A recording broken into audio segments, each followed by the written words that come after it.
Hello folks, and welcome to Jack Reviews Musicals. If this is your first time seeing my face, hi, my name is Jack, and I am a musical theater superfan based in St. Louis, Missouri. This is my YouTube channel where I share my thoughts on all of the musical productions that I see, and in this video I am going to be talking about the Black Repertory Theater Company's production of the musical Timbuktu, which played at Washington University's Edison Theater from May 31st through June the 9th. This review is going to be much closer to my review of New Line Theater's The Sweet Potato Queens than my other two episodes, Naughty Marietta and Xanadu. With those videos, I was operating on the mindset that a thorough review isn't going to do much good for a show that's done. And that is still true, but I have a lot of thoughts about this particular show that I really need to get out of my head, because I think a show like this kind of needs that. I'm going to go through a brief history of the producing company as well as the show itself. So the Black Repertory Theater Company, or the Black Rep for short. It is the largest Black-owned theater company in the United States. It was founded by Washington University professor Ron Himes all the way back in 1976, and to this day, he is still the company's artistic director. And he is serving as the director of this production. Timbuktu is a very obscure, very rarely produced musical. The last time that this show was done in St. Louis was the Black Rep's production in 1986, 38 years ago. And after seeing the 2024 production, to be honest, there's kind of a good reason. From its very conception, Timbuktu is a very strange show. Timbuktu is actually a reworking of another obscure musical, Kismet. Kismet premiered on Broadway in 1953. It was based off of a 1911 play of the same name by Edward Knobloch. The show features music by classical Russian composer Alexander Borodin, with arrangements by Robert Wright and George Forrest, who also wrote the lyrics. And the book was written by Charles Lederer and Luther Davis, who both wrote a story that is an amalgamation of several Arabian Nights stories. I actually described this premise to an artist friend of mine, and they summed it all up as Timbuktu being a rework of a rework of a rework. Timbuktu premiered on Broadway in 1978. It uses the same score with the exception of 2 new songs and some new arrangements. It uses the same premise, the same characters, but in a different setting, featuring a different central plot focus, and an all-black cast. Instead of the story being placed in Baghdad during the time of the Arabian Nights, we are now in 14th century West Africa, on the edge of the Saharan desert, during the height of the powers of the Mali Empire, in the capital city of Timbuktu.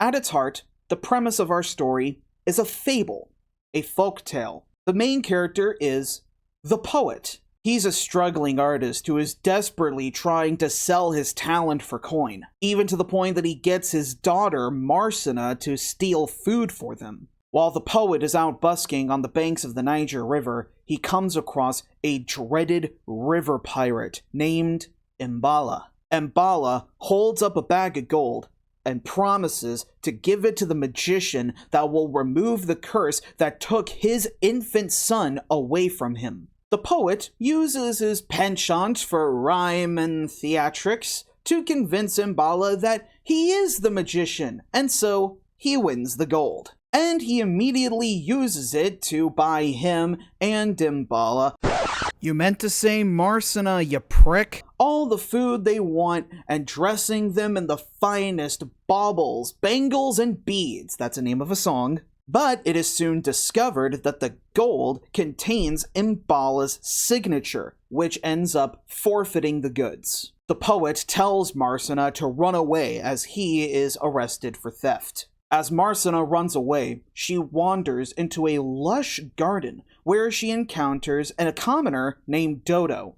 Of course, with this being a musical comedy, the two fall in love at first sight. They sing the classic song Strangers in Paradise as the two of them claim they shall be married in the morning. What Marsinah doesn't know is that Dodo is actually the Mansa, the recently ascended Emperor of Mali. And upon his return to the palace, the Mansa announces that he has found the woman to be his wife, even though he doesn't even know her name. Meanwhile, the poet is taken to the Wazir of Police. He is a notoriously corrupt, cruel government official who immediately, on instinct, sentences the poet to death. But the poet uses his charms to convince the Wazir, as well as his wife of wives, Shalim Laloum, to become the Emir of Mali. What they don't know, however, is that the Wazir is actually plotting a coup to overthrow the Mansa, and he tells the poet that he will keep his position as Emir if he does one thing: call off the Mansa's marriage. So now we have a high-stakes romantic musical farce on our hands, with the entire fate of the Kingdom of Mali and the city of Timbuktu hanging in the balance. I just wish that the show was as impassioned as the premise is. Timbuktu has all the trappings of a classic Golden Age musical comedy, because it was a classic Golden Age musical comedy. There's mistaken identities, star-crossed lovers, an over-the-top villain, complete with a subservient harem, which, yikes. A funny, wise wizard character, and a lush, symphonic score.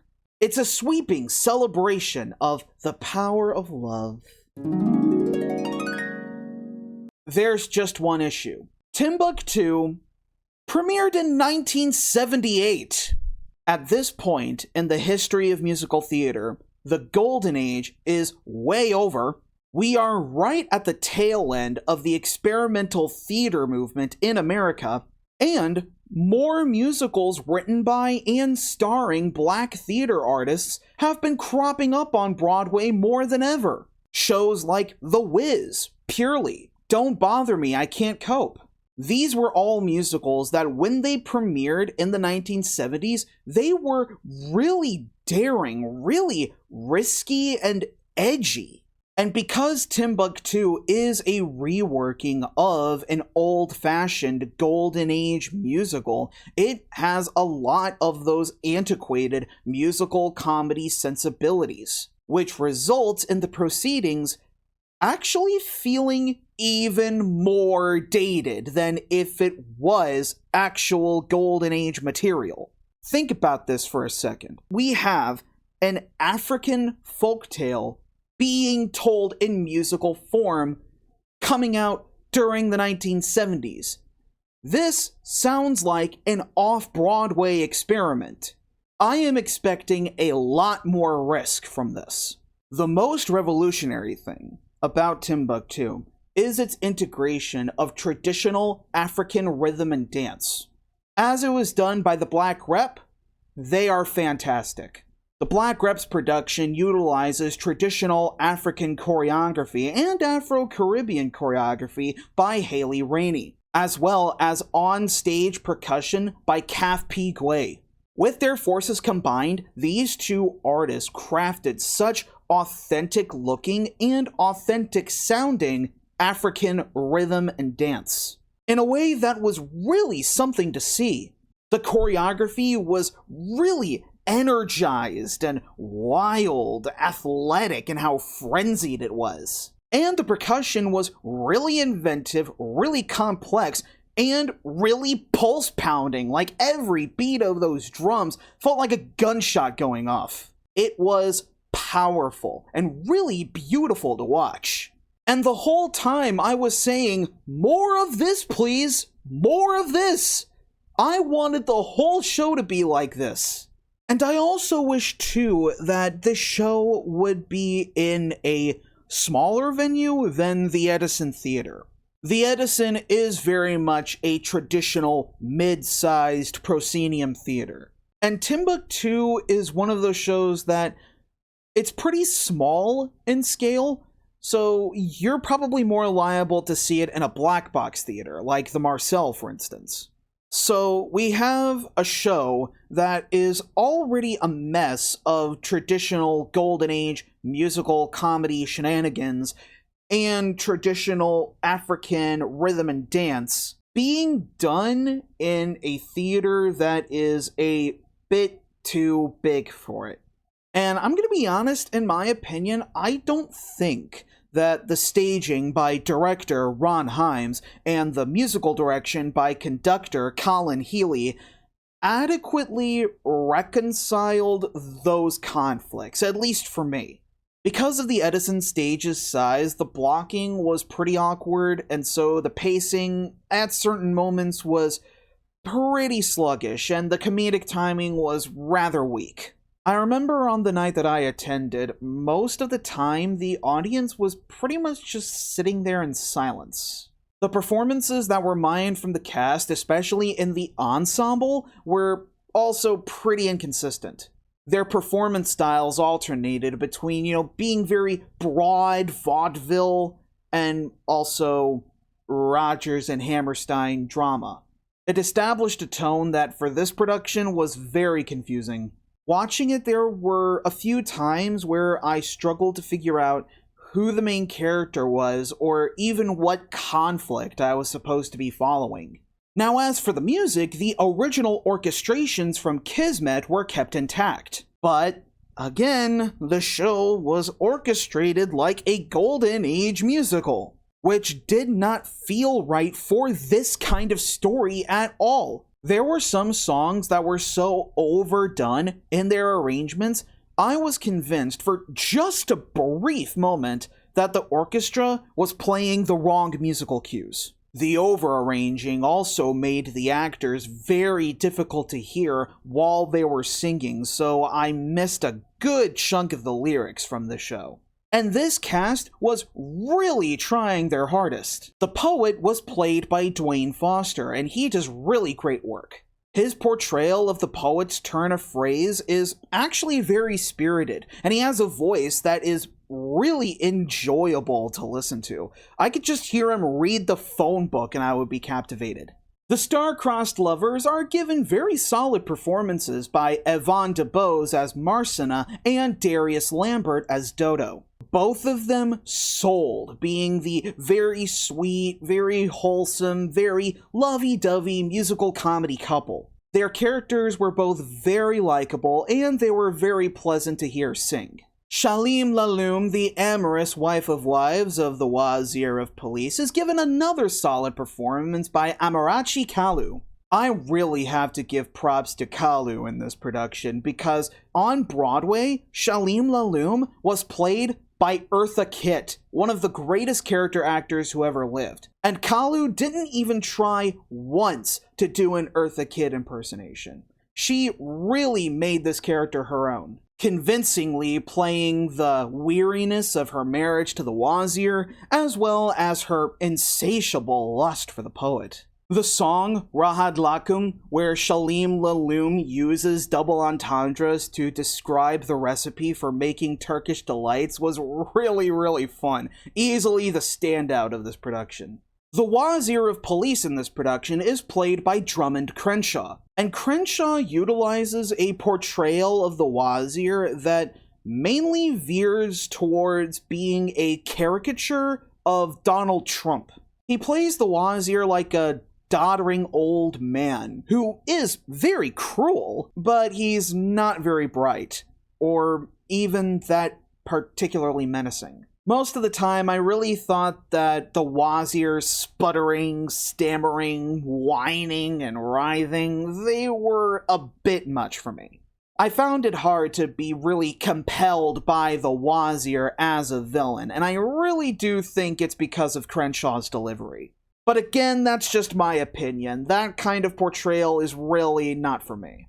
But there were some pretty great standouts in some members of the ensemble. The Dread Pirate Mbala, for example, is played by Keith Tyrone Williams. And he was a real blast to watch. He was very over the top in how menacing he was, and he was very commanding of the room whenever he had to share a scene with pretty much anyone. Kimmy Kidd plays Shalim Lalum's lady-in-waiting, Najwa. The role is actually very stoic. She doesn't have a lot of lines, and she doesn't really do that much action. Now, when Najwa does speak, and whenever she does perform actions, such as during Rahad Lakum when she was stirring the pot of boiling candy to prepare the Turkish delights, Kimmy Kidd is absolutely pitch perfect. She was really great to watch. Brian McKinley as the Mansa's advisor Munshi, and Bradford Rowland as the Wazir's chief policeman make for great comic authority figures with really memorable performances. Some excellent African rhythm and dancing work came from the production's choreographer, Haley Rainey, as well as Samantha Madison and Venetia Manuel. This show looks gorgeous. The set, by Duncy Dye, consisted of a ceramic jungle of traditional Mali mud brick architecture. Now, the architecture looked great, but outside of really basic scene changes, I didn't really find those pieces to be entirely functional. A really big example of a missed opportunity with the set was that there were rungs all over the buildings, and during the show, nobody got a chance to climb onto them. I thought that would have been a really great moment. But what really sold the visuals, though, were the scenic painting work by Taylor Deed and Kenneth Randall. They created a really cool backdrop consisting of a forest of baobab trees. It very much resembled a 14th century African painting. And the stage floor was painted with geometric patterns that firmly set us in this very African setting. The lights by Sean Savoy were wonderful as always, with Savoy's trademark complexity of colors and patterns, and some excellent haze effects. It really created a mystical atmosphere that got me invested from the jump. The costumes were designed by Christy Shire Osi, and they were very attractive, very authentically Malian, and they were very fine in how detailed and intricate they really were. And with all of that said, I really cannot blame the Black Reps production for my disappointment with Timbuktu as a show. As a musical, as far as its material goes, Timbuktu wasn't very well put together. It was a mashup musical before mashup musicals came into their own, and you can feel every second of that in this. Timbuktu is a mess, and it kind of translated to this production being a mess, but not entirely. I really can't say that I hate this show because the Black Reps' intentions with producing it were noble. They wanted to preserve a piece of Broadway history that was so obscure that nobody like me, who is a self-proclaimed musical theater superfan, probably never would have heard of it otherwise. And they also wanted to preserve the history and significance of Timbuktu, the city, to show really how important it was to the grand scheme of African culture. And they wanted to give a cast of all black actors to represent not just themselves on stage, but also their history, their culture, their beliefs, their myths. Those are totally justifiable reasons to want to produce Timbuktu. I just struggle to think of pretty much any other reason to do so otherwise. I think Timbuktu would have been a lot stronger if it embraced a more experimental approach. Kind of like what Once on This Island did. Keep the premise, keep the songs, change the staging, change the orchestration, have it reflect a much more traditional African sound and feel. If it was written in that way, back in 1978, it would have easily overshadowed Kismet. I mean, hell, it probably would have even shared the same fate as other black musicals, whether it became a beloved classic, like The Wiz, or a hidden gem like Purely. But as it stands, though, Timbuktu is a really disappointing musical. Not at the fault of the Black Rep, but rather because the material itself had a lot of missed potential that I think, if it did hit, would probably be turned into something great. With that said, have you seen the Black Grapes production of Timbuktu? If so, what did you think about it? Comment below, let me know. Alternatively, you can answer my question of the day. What is your favorite stage musical about the Black experience? As cliche as it sounds, mine would have to be a tie between Once on This Island and The Color Purple. I'm actually on a mission right now to track down the books that both of these musicals are based on. Hopefully one of these days I'll manage to report back to you my findings. There's a place where you can feel like a stranger in paradise, and that's my website, jackreviewsmusicals.com. All of my reviews are there, including the written reviews that I have published since the start of 2022. If you enjoyed this video, make sure to leave a like on it, and make sure to subscribe to my YouTube channel so that you don't miss any more St. Louis musical theater reviews coming very soon. Thank you so much for watching, and until next time, long live the musical!